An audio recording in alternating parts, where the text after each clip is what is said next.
It's very important to realize the connection between a sound and an action. Name and form. That's my segue back into what we were doing. So we can see, honestly, it's a good example right now to see how much can be invoked in a simple sound. So why do we underestimate the power of taking Bhagwan's name to invoke purification of the mind? So there is a very strong tie between name and form. When we speak the name, we invoke Bhagwan's form, what Bhagwan represents from a cosmic level, that he is the universe. I have not yet realized that this Jagat is Maya. That I'll let Hariji tackle in the high school hangout. But we haven't yet come to that experience that this world is Maya. This world is real to me, so in that world, may I see Bhagwan. And it also invokes the Bhagas. So we say Bhagavan because he is the holder of the Bhagas, the 6 Bhagas that are there. He represents all forms of capacity, all forms of resource. He is everything. So his compassion, his role, and his qualities are all invoked at the same time when we say the one name. Now with that, there also needs to be a layer of love that gets introduced in that. So again, I'll take a Vyavaharik example, a really funny one. When teenagers fall in love for the first time, they can't think about anything else but that person. And we see enough romance movies where they'll be idly thinking about something and their hand happens to write their name on that notebook, or they have to intentionally carve the initials of the name on a tree and put a heart around it. There's a strong invocation that when I love something, I think about them often, and therefore their name comes up quickly as well.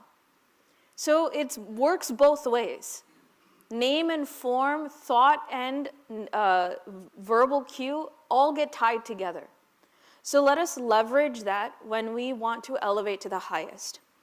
So may I take Bhagwan's name specifically, and may I remember all of his qualities, and may I remember them lovingly.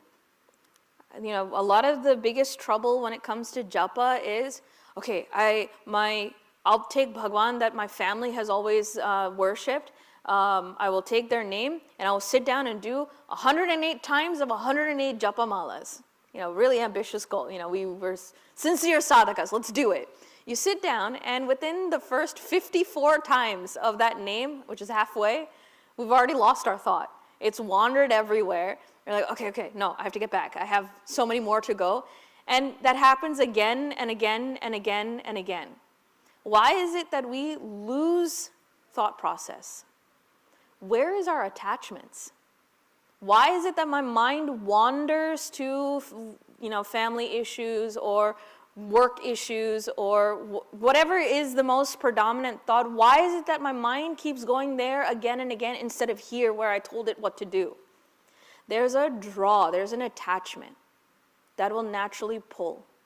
So to combat that, I have to start developing a relationship. So that's why I will take up a lot more of this topic when it comes to Shivratri time, because that is when we introduce the practice of japa to our 9th graders. So I would highly recommend, please come back for that. We will hear a lot more details. I'm just giving a summary right now. When we take up the name, may that name be my Ishta Devata, someone that I truly resonate with. How does somebody become my Ishta? Even in someone new, I don't know them. How do I become attached to them? Because I got to know them over time. So why not apply that with Bhagwan himself too? May I pick a form that instinctually resonates with me, but may I learn more about that form? That's why Puranas are so vast. Every Bhagwan, every form has a Leela written to it so that may the mind wander into it and become more versed in who they are. That's how we invoke bhakti and love. May I get to know Bhagwan. Who is he? What does he do? And at the end of the day, if we start finding our own minds thinking, What would Bhagwan do? Just like, our mentor. What would my mentor do? What would my parents advise? There are certain lines of logic. So if that also gets slowly instilled in our mind, what would Bhagwan want from me? What would Bhagwan do if he were flowing through me? Suddenly, the very same action, the same relationships elevate to a whole different level. That's the effect of picking an Ishtadevata, developing a relationship with an Ishtadevata, and developing bhakti for Bhagwan. So, name and form is the key. Now, why does this particular act help me with prayaschitta karma? We said Bhagwan is the one who holds the bhagas. Let's take the example of Ram Nama, right? Even in Ramcharitmanas, Balkanda, there's like a whole 20 pages where Tulsidas ji just sits on the glory of Bhagwan's name and says, Bhagwan, I don't even want you, I want your name. Why? Because in your lifetime, in that one Kali Yuga, you were able to bring salvation to a handful of people in the story. But look at what your name has done. How many people have been absolved and elevated just because of your name? So Bhagwan, I like your name better than you. Very poetically, Tulsidas ji exalts the glory of Bhagwan's name. So when we think of Shri Ramchandra ji, do we not invoke a certain idea of him? He is the perfect human being. Forget all the academic debates that come about when, okay, why did he send Sita ji away? Why did he kill Bali from behind? Let's set those just aside for a second. At the heart of things, when we think of Sri Ramchandra ji, he becomes that excellent example. He was a perfect ruler. He was a perfect son. He was a perfect husband. He was a perfect friend.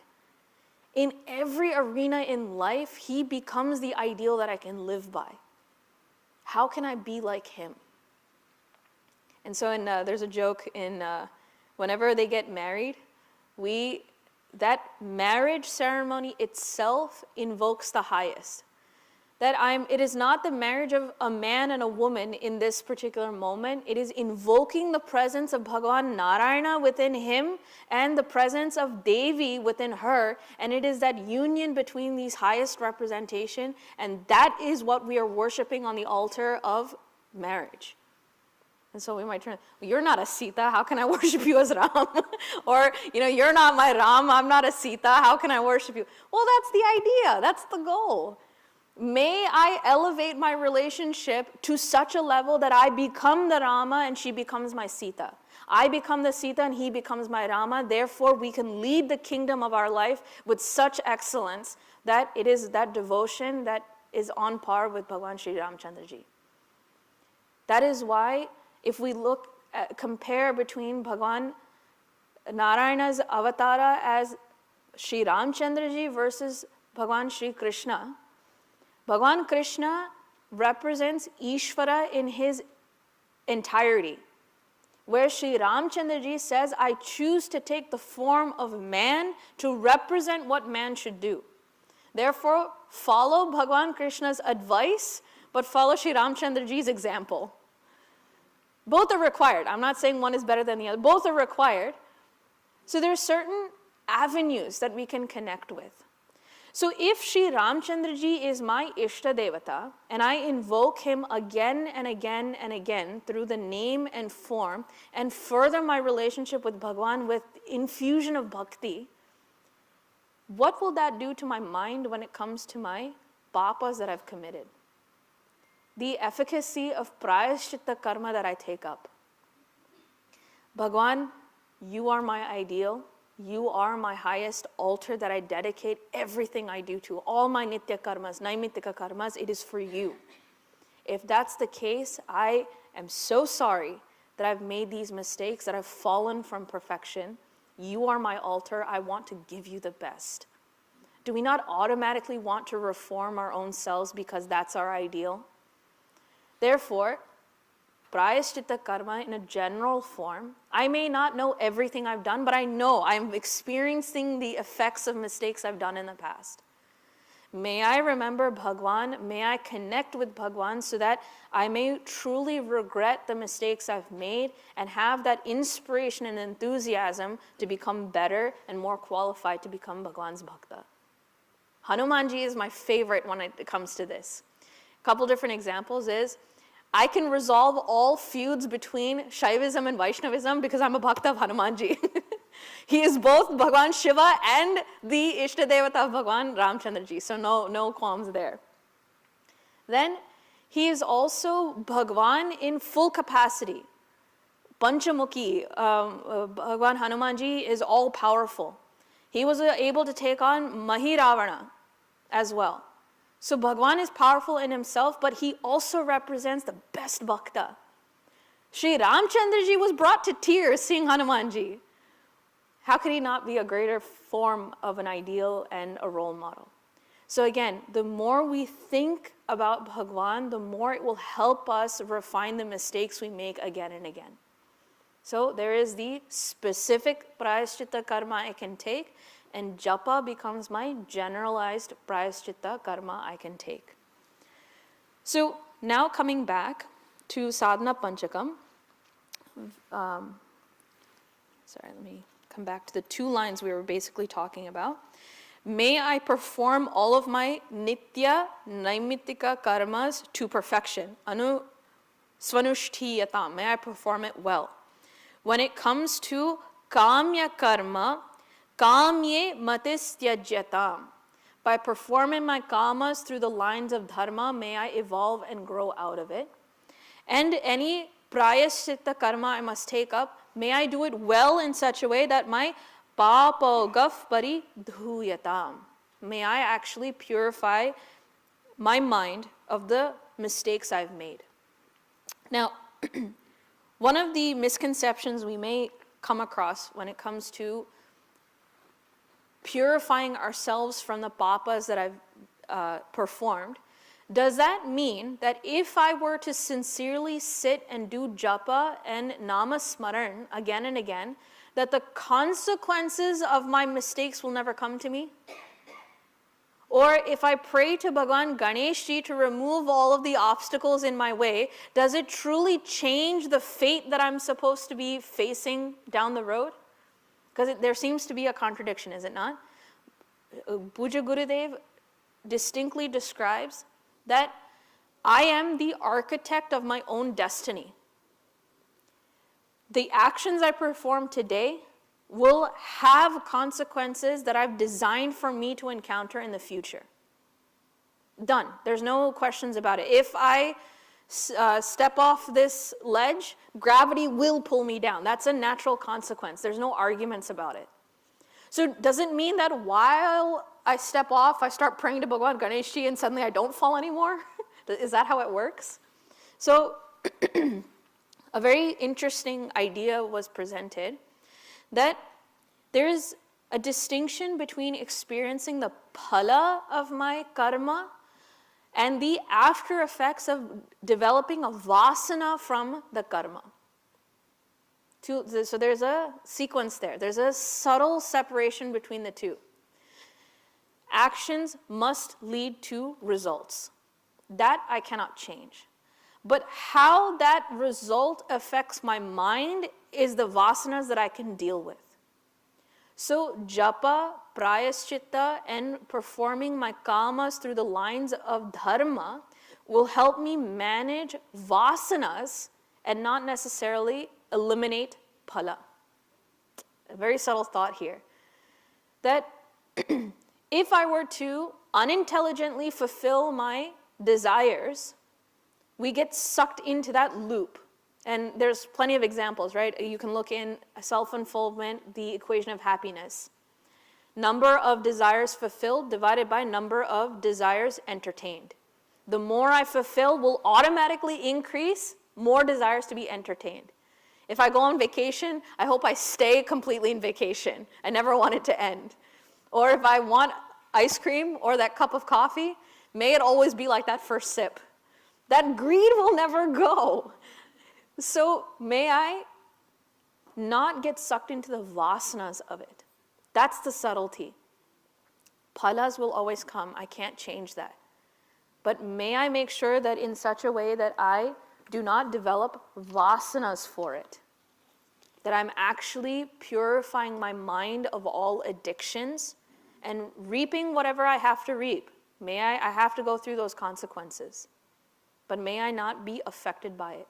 So, dharma and prayaschitta karma help manage the after effects of karma that is being done. It helps me manage my vasana exhaustion, not vasana extrapolation.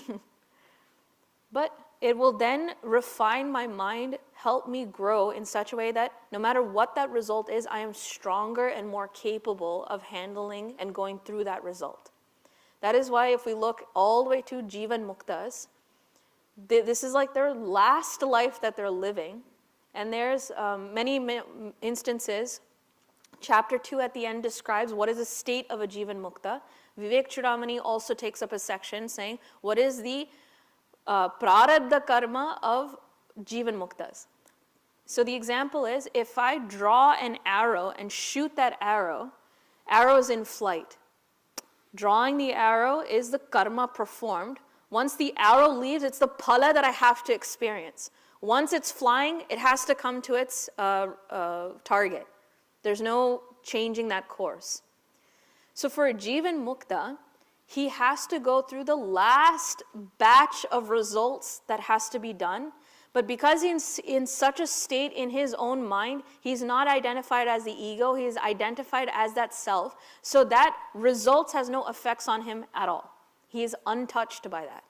Therefore, when that Jivan Mukta drops that final body, we don't say he died.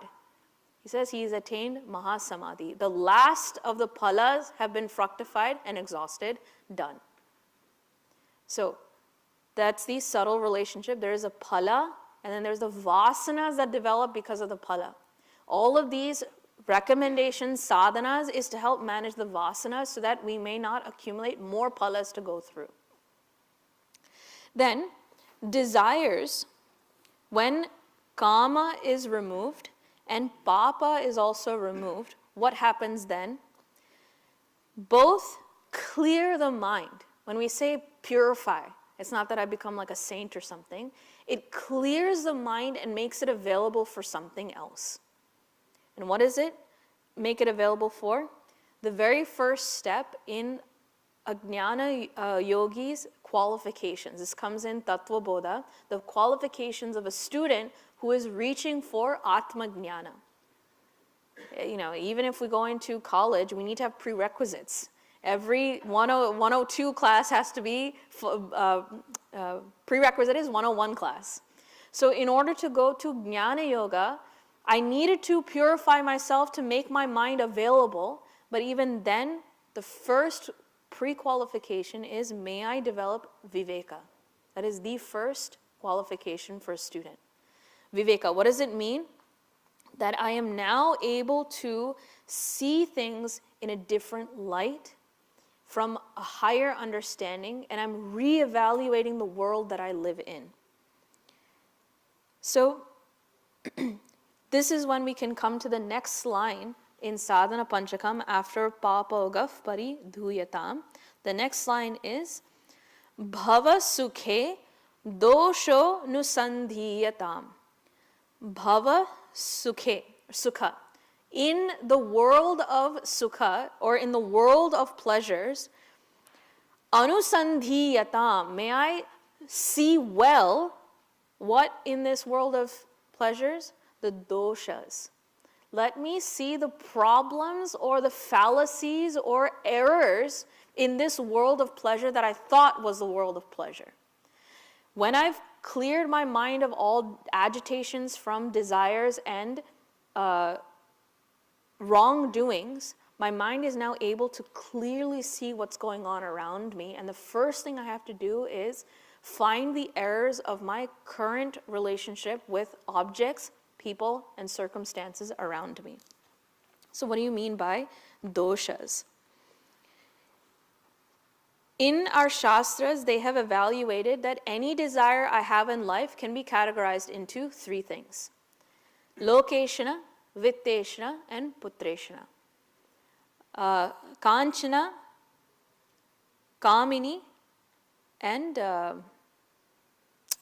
last one's slipping my mind, but it's Sri Rama Paramahamsa's a way of describing the same thing. Addiction to fame, addiction to wealth, and addiction to the other gender or relationships.